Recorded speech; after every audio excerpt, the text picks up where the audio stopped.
Good morning once again. Glad to have you here this morning. Appreciate worshiping with you guys so far. It's been awesome to sing and to pray and to take communion with you. Excited to get into our message today. If you got your Bibles with you, you can open them up to Matthew chapter 10. If you got your Bible app on your phone, feel free to scroll there, click there. Most of the verses we're going to be looking at today are going to be up on the screen as well. Matthew chapter 10 is where we're going to be in just a few minutes. I got reminded by someone, let me back up. Years ago, I've told this church family before, I spent several years doing youth ministry at the Southside Church of Christ in Rogers, and somebody recently, we were just kind of sharing old youth ministry days. And one of the things that I used to take youth group kids on, it was mostly boys, it was open to girls, but mostly girls didn't want to go. But most of the boys would want to go and play paintball. And I don't know if you've ever played paintball before. I used to think it was a lot of fun. I don't anymore. It hurts a lot more now than it used to. But, you just go out with these, guns that are full of paintballs and run around the woods and hide from each other and shoot each other with them. And, it's a lot of fun. And that really, in a nutshell, is paintball. That's really all there is to it. And this one particular place I went to, it kind of built kind of a small town out of just, basically little shacks made of plywood and try to make it look like a small little village. And so you could hide behind buildings and run in and out of buildings and shoot through windows and stuff like that at your enemies and stuff. And so we were playing what was called center flag, which is when they would take a flag, which is basically a big handkerchief, and hang it somewhere in the center of this town area. And you and your team at your base were trying to get the flag and take it to the other team's base. And if you did that, then you win. And obviously, if you didn't make it, you lose. Or if time ran out, everybody loses. And so we're having this battle, and we're shooting each other. And I'm doing okay. I haven't gotten out yet. Some of my teammates have, but I'm still hanging in there. And I'm hiding behind the wall of this building, and all of a sudden, this kid. At the time, he's probably 7th grade, maybe 8th grade, kind of a smaller kid in the youth group at the time. He comes running up and just, right behind me. And I can see from the corner of the wall, there's paintballs whizzing by and stuff. And I looked at him, I was like, hey, you having fun? And of course, he got the mask on, so it's more like, and he's like, yeah. But he's kind of got this petrified look on his face. And I'm like, what's going on? And he's got the flag.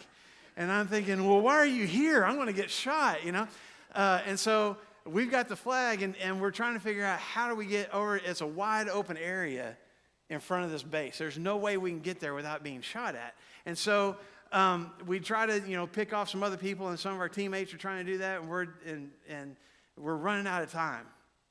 And there's a referee out there with a stopwatch, and he's like, you got 30 seconds left or whatever it was. And I'm like, we got this flag. And so I looked at this kid who I was at least 3-4 times bigger than, and I said, okay, you stay right on my hip. You understand? We're just going to go. He's like, all right. He didn't know what the strategy was. Okay. And I thought to myself, I'm going to run. Obviously, I'm the bigger target. If he stays on one side of me, we're kind of on the outer boundary of this playing field. I'll take all the hits, and he can just, run the flag to the home base. Okay. That's the plan, genius plan that I had. And so I was like, all right, on 3, we're going to go. You ready? 1, 2, 3. I count, and we take off running. And I can hear kids in my youth group yelling, "This Marshall, kill him!" And the paintballs start whizzing by, and I got just this whole side of me was just littered with paintballs. I mean, I was a different color on this side of my body than I was on this. And just after the day was over, I had bruises and whelps all over me. I'm convinced that some of you never try paintball. I know that right now. But I'm just running, and he's running on my hip the whole way. He never got touched, and he ran all the way. And we won the game. It was awesome. It was fantastic. And I was so proud of myself for laying my life on the line for the victory of our team and for this, little youth group member. Now, I share that story with you, not to brag on myself, but to share with you, a time in my life when I knew something was going to hurt. I knew it was going to be painful. And I did it anyway. I knew. There's part of me that's like, I know this is my idea, but I hate doing this. This is going to hurt. I'm going to get shot a lot. And it's going to leave whelps and bruises. And I did it anyway.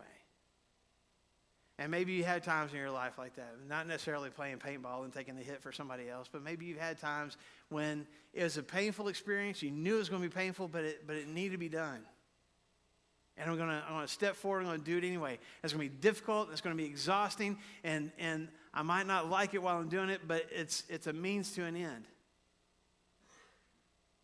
And I want you to think about those times in your life where that's happened. And maybe it's happened a lot. Maybe it hasn't happened very much. But sometime in your life where there's something out there that I got to accomplish or something I got to do, some assignment that's been given to me. And I know sometimes we think about that, we're like, yeah, my job. There's stuff that I got to do. Otherwise, I'll get fired. But I don't want to do it. And I don't want us to just think about just the negative. But sometimes there's things out there. I mean, think about your New Year's resolutions. There's things that you have committed to start 2018. And you know it's going to be difficult, and you're not really looking forward to it, but you know that something good is going to come on the other side of it. Does that make sense? You've had times in your life. Maybe you're in a time in your life right now where you've experienced that. And I want you to keep that in mind as we continue to talk about being sent this morning.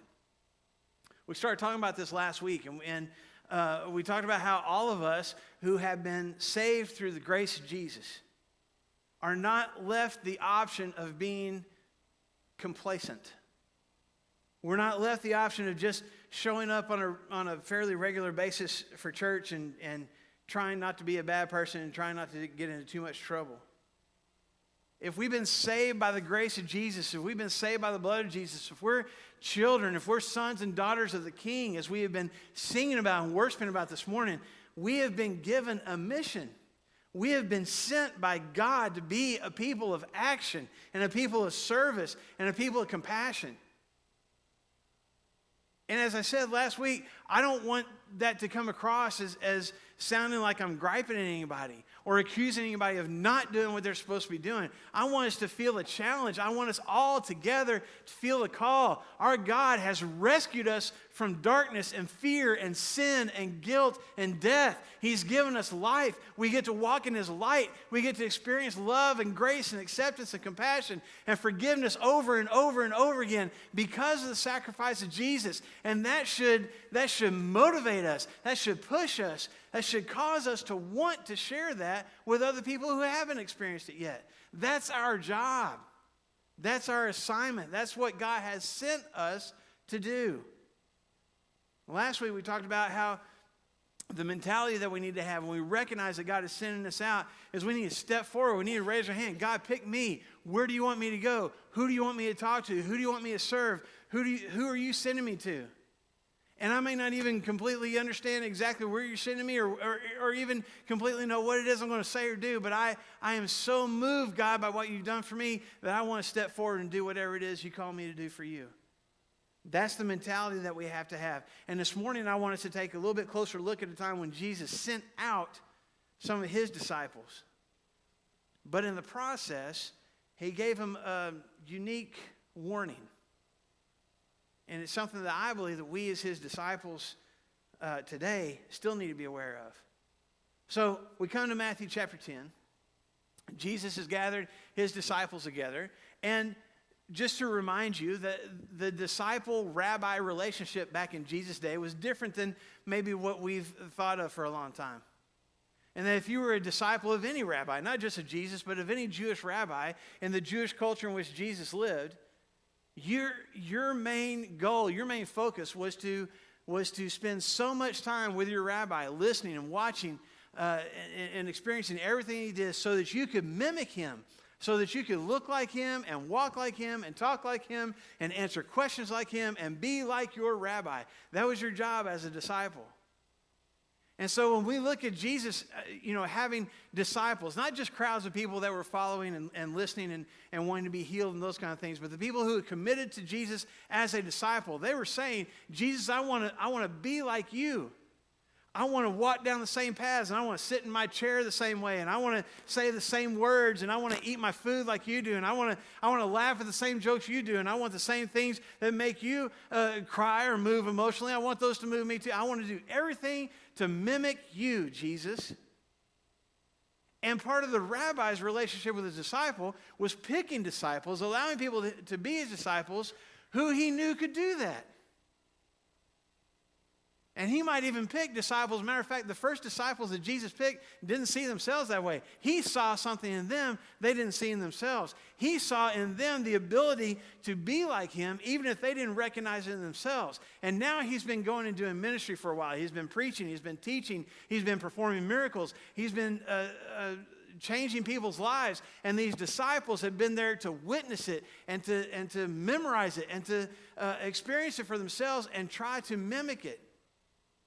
And now's the time that Jesus, as a rabbi, is going to send out some of these disciples to do what he believes they can do. He's going to send them out to preach, and he's going to send them out to heal, and he's going to send them out to cast out demons. And he tells them, I've given you what you need. You've watched me do this, and I'm giving you the power and the authority to do this. Now it's time for you to go do it. But he gives them a warning. It's in verse 16 of Matthew chapter 10. When he sends them out, he says, I'm sending you out like sheep among wolves. Therefore be as shrewd as snakes and as innocent as doves. Jesus says, you're sent. I am sending you. But you need to know ahead of time that you're going to feel like sheep that have been sent into the middle of a pack of ferocious wolves. That's not really a motivational speech, Jesus. That's not really caused me to want to go. I mean, he calls them sheep, and sheep, if you don't know that much about sheep, they're fairly defenseless animals. They're not very fast. They have no claws. They don't have sharp teeth. They don't really have much kicking power in their legs. They can't fight off attackers very well. That's why it's kind of easy for shepherds to be able to catch them and shear the wool off of them. It's not that hard to do. They're fairly defenseless. They can hardly take care of themselves. They have bad eyesight. They can't even see where to go to get away from danger.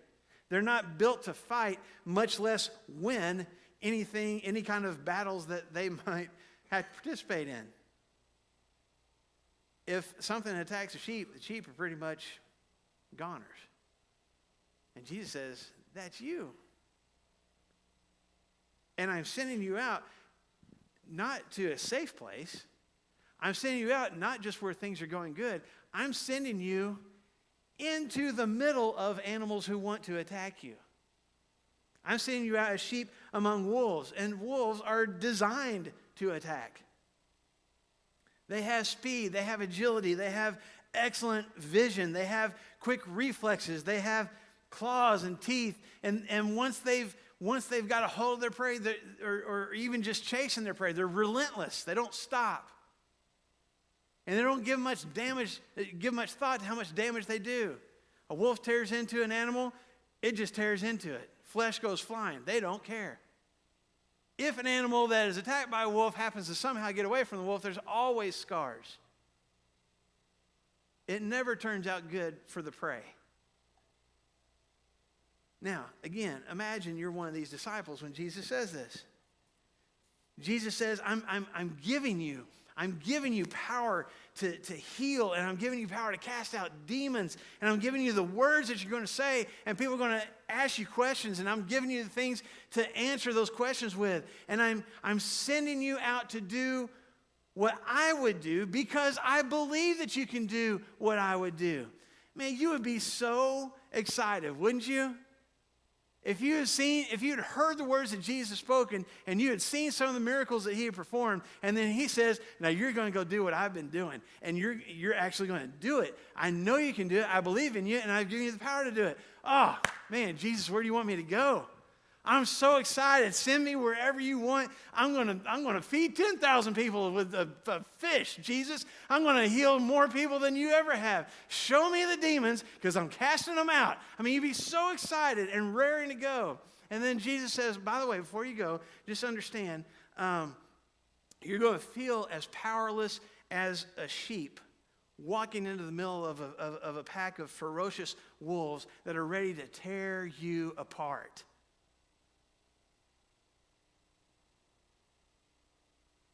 And he doesn't say that's what might happen.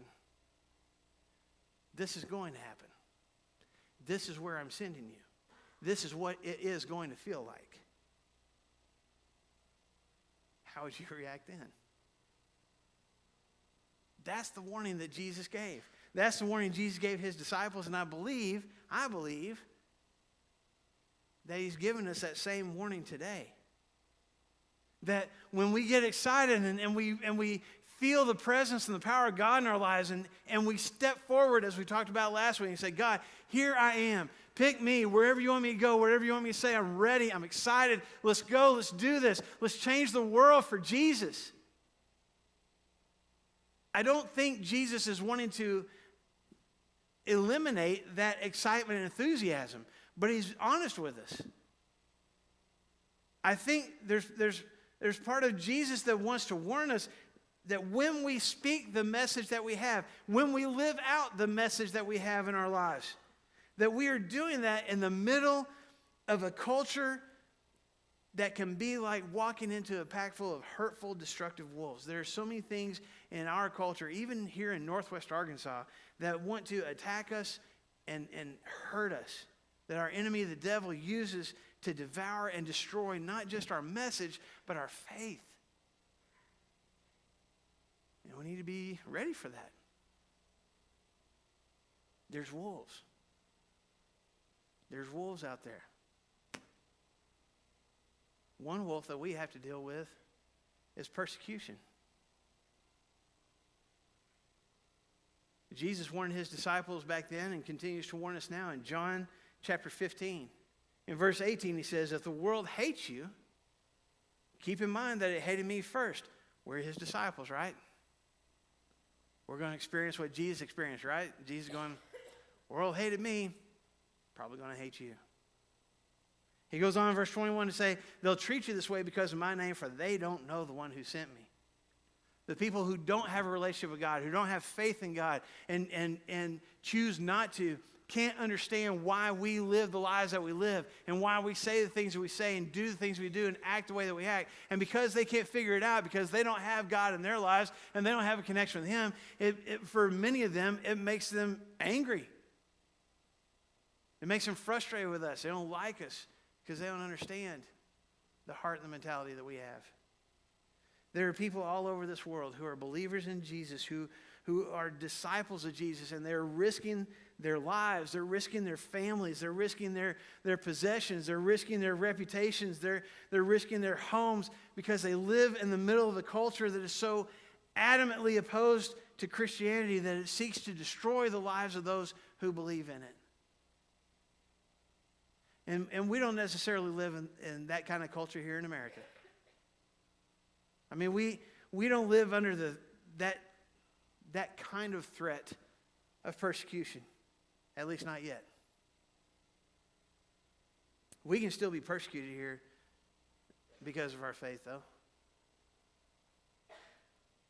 We have people who judge us as bigots, as racist. People who label us as homophobes because of our faith. We have people that assume they know what political parties we're a part of and how we choose to vote on any particular issue because we believe in Jesus. There's people who dismiss us and our opinions as being weird or naive. It has affected people's businesses. People who make choices about how they run their business because of their faith. And people boycotting those businesses or trying to get them shut down. It's affected people at work. People have had their jobs affected because of what they choose to believe. And the other people in their team or their managers not believing the same things as them. We've had people who have ostracized our kids, not invited our kids to be a part of what the other kids are doing. Because we're not on the same page with our faith. We've had people insult us and make fun of us, and friendships have ended because of what we believe. And I'm not saying all this to say we're perfect and the rest of the world is wrong for treating us that way.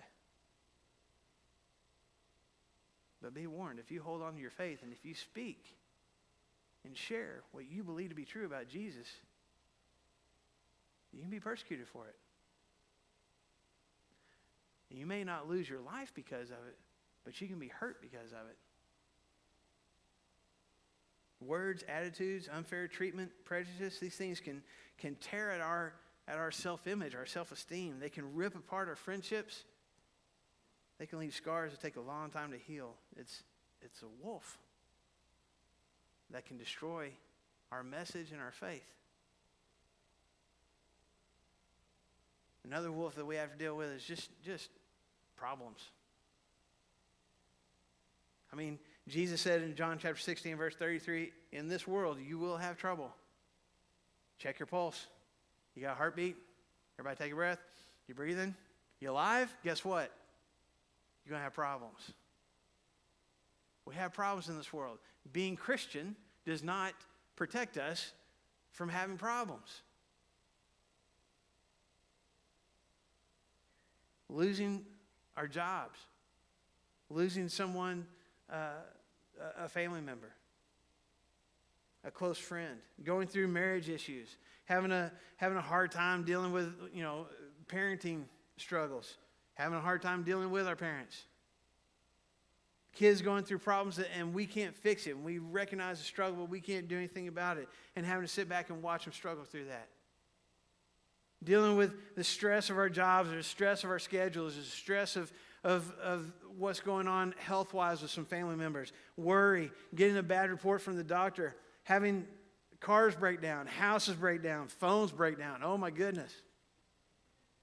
The bad habits and addictions that we can't seem to let go of. I mean, this is just a small list of problems that many of us deal with on a regular basis. And it's usually not just one thing that affects us. It's usually several of these things, and it seems like it's happening all at once. We feel things crashing down on us, and we feel overwhelmed, and we feel like we're surrounded by a pack of wolves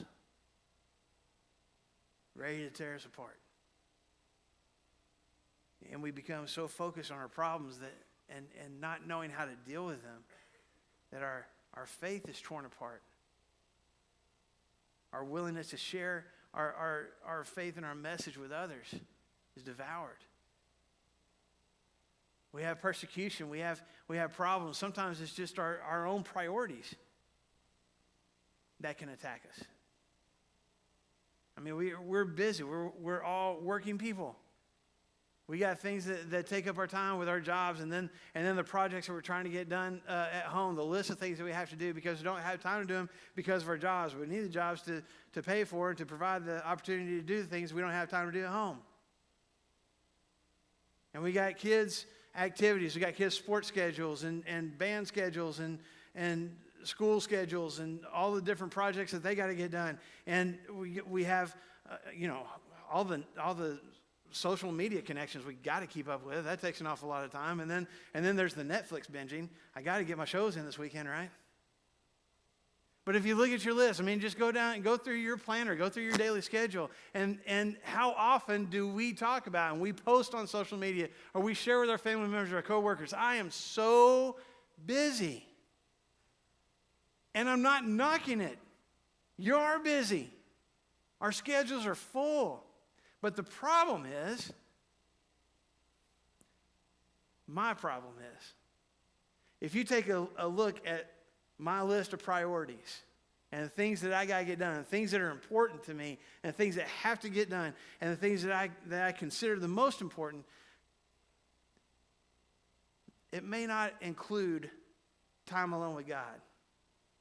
It may not include reaching out to help somebody that I know needs help. It may not include talking to somebody about my faith or about what I believe. Or if it does have those things, they work their way down the list. Because this other stuff has got to get done first. Am I service to God? Am I looking for opportunities to step forward and to do what God calls me to do? It keeps making its way down the list, and without even realizing it, I've allowed my own priorities, my own schedule to rip apart and devour my faith and my ability to serve other people. I shared a couple of months ago with this church family about a guy named Demas, who at one point in his life was on fire for God and was teaching people and serving people and was right beside the Apostle Paul, just connecting with people and telling people about Jesus and meeting people's needs.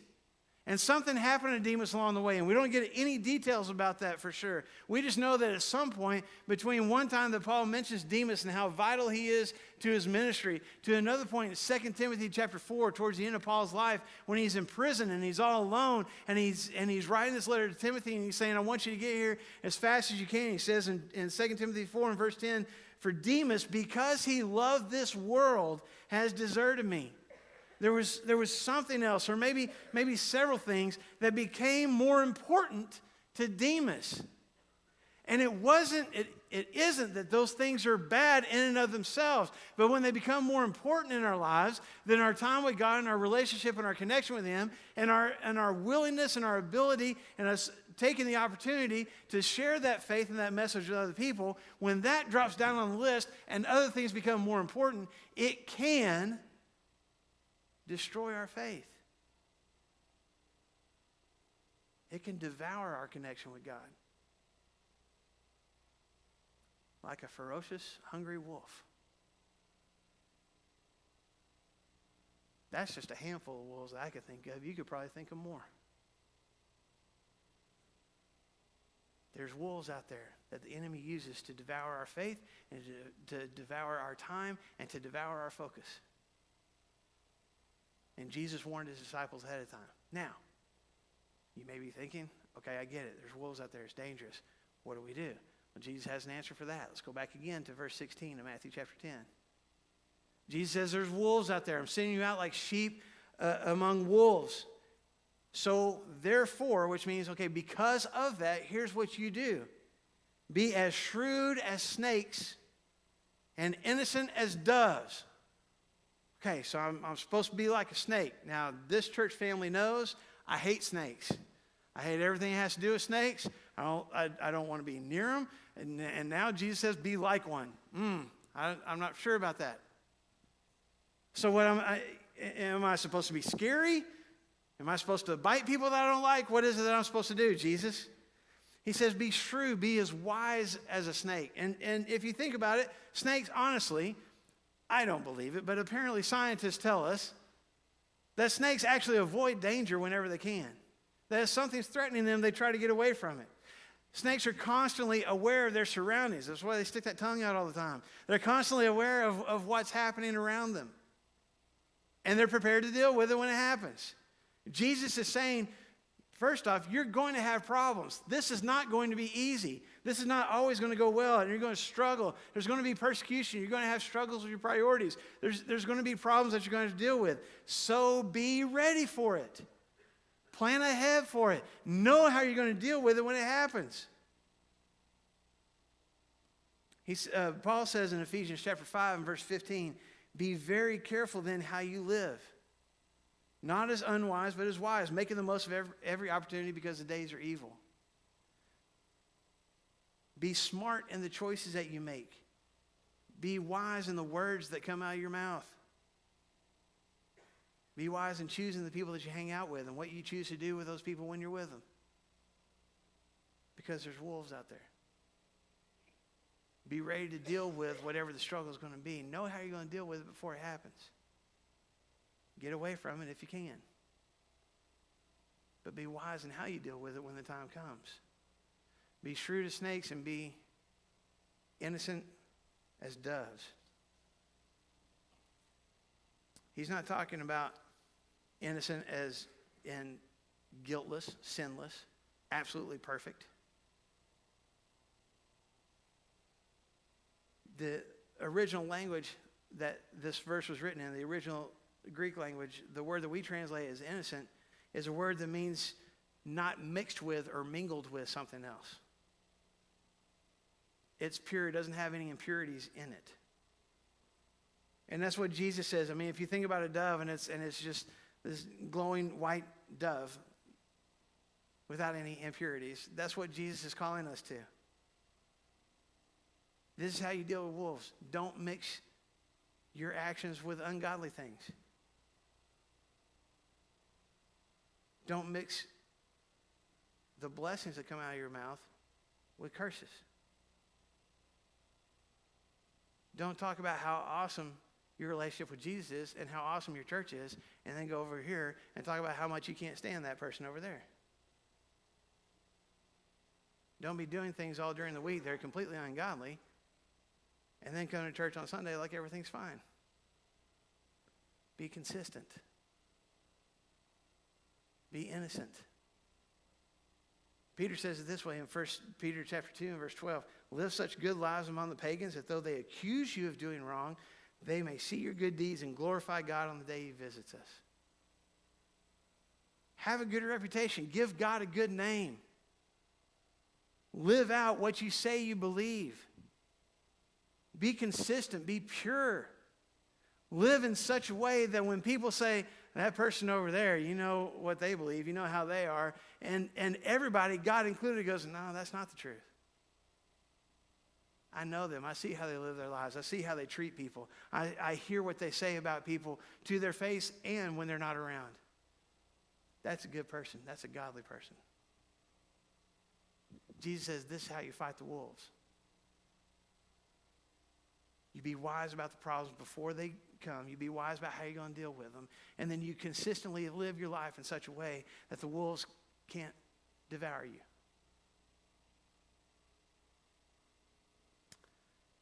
We've talked a lot about multiple animals today. And you may be sitting there this morning going, okay, now which one am I supposed to be? Am I a sheep or a wolf or a dove? Snake? Which one? What's my animal spirit? Maybe you are thinking this morning. And you may be sitting there going, man, he's talked for a long time and I still don't get the point. What is the point of all this? So let me see if I can hopefully tie this all together. We are people who have been sent to be like and to look like and talk like and act like and love like Jesus. We have an enemy that is real. The devil is for real. And our enemy, the devil, not only wants to keep us from doing those things of being like Jesus, but he wants to destroy our faith and our trust in the God who empowers us to do those things. And as we talked last week about stepping forward and saying, God, send me where you want me to go, we need to understand, and what Jesus wants us to understand is, I want that from you. I want that attitude and that heart from you. Now understand, here's the disclaimer. It's not going to be all rainbows and unicorns the whole time. Things are not always going to be easy. As a matter of fact, things sometimes are going to be tough. And you have to be ready to deal with Satan's attacks, and you have to try to be consistent in how you deal with those attacks. And if all of that seems like overwhelming today, let me end with this. In 2 Corinthians chapter 4, the Apostle Paul is talking about the message that we have, the message of hope and grace and forgiveness through Jesus, and how powerful that is and what a blessing it is and how desperately our world needs to hear it. And he says this about us as being given the assignment of sharing that message with other people. In verse 7 it says, we have this treasure, this gift that God has given of freedom from sin and of life and forgiveness and acceptance and hope. We have that. It's something valuable. It's something to treasure. But he's given it to us in jars of clay. He's given it to us. That message is in us to be lived out on a daily basis and to be spoken about from our lips.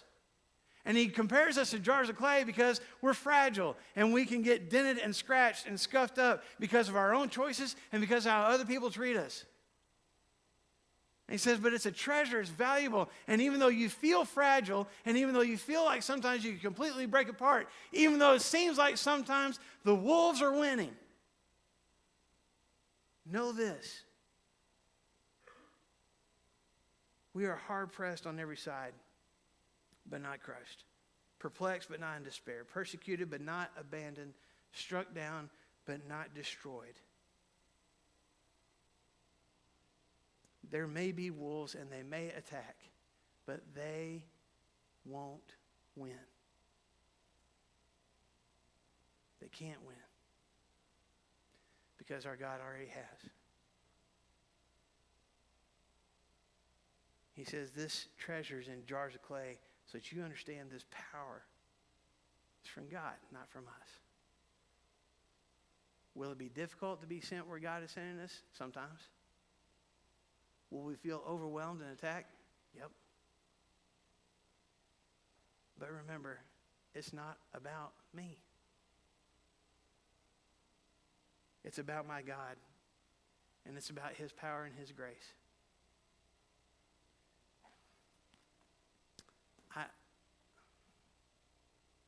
I know I'm past the time that I should be wrapping up, so bear with me for a moment. I haven't shared with this church family that 2 Sundays from now, Paul Curry and I are going to be getting on a plane and heading over to India. And we're going to spend about 10 days over in India, mostly observing what the people who are trying to share the message of Jesus are doing. We get to participate in that a little bit. And I'll tell you more about that at our church family meeting next Sunday night, what all we're going to be doing. But I'll be honest with you, I've never been to India before. And I've never been in a culture that is really anti-Christian before. I grew up in a safe Bible Belt area of the southern part of the United States of America. We don't have a problem talking about Jesus. And so there's a little bit of me. I'm excited. Don't get me wrong, Paul. I'm excited. I'm still going. I'll be there. We're going. There's a little bit of me that's a little bit intimidated, a little bit overwhelmed, bordering on fearful. Just nervous. I've never done it before. And anytime I bring that up, my wife, bless her heart, keeps reminding me, this is not about you. God is doing amazing things in India, whether you show up or not. And God is God, whether you show up or not. So just join him in what he's doing. Folks, that's what we're asking. That's what we're challenging each other with today. I'm challenging you. I hope you're challenging me. Let's go out this week in our workplaces, in our families, in our neighborhoods, and let's be who God calls us to be, and let's constantly remember it's not about us. Our God is moving in this community, and we just need to join him in what he's already doing. He'll fight off the wolves for us. But let's walk out there among them. That's the challenge this morning. We're going to stand together in just a second. We're going to sing a song together. And I would invite you, as we sing that song, if you have not given your life to Jesus Christ, if you have not allowed him to free you of your sins, today is the day to make that happen. He has life for you, the best life for you, and it's available today. And I would invite you to come forward and share with us. That's my desire today. And if you've walked away from that relationship and that connection with him that you used to have in the past, today's the day to get that back. But today is also the day for us to make a commitment as a church family, as individuals and together as a church. We are going to be sent, and we don't care how many wolves they are, and we don't care how they attack, because it's not about us. It's about our God. So when we sing, let's make that commitment in our hearts together today. And if you have any need, we want to help. Let us know what it is. Come forward if you need while we stand and sing.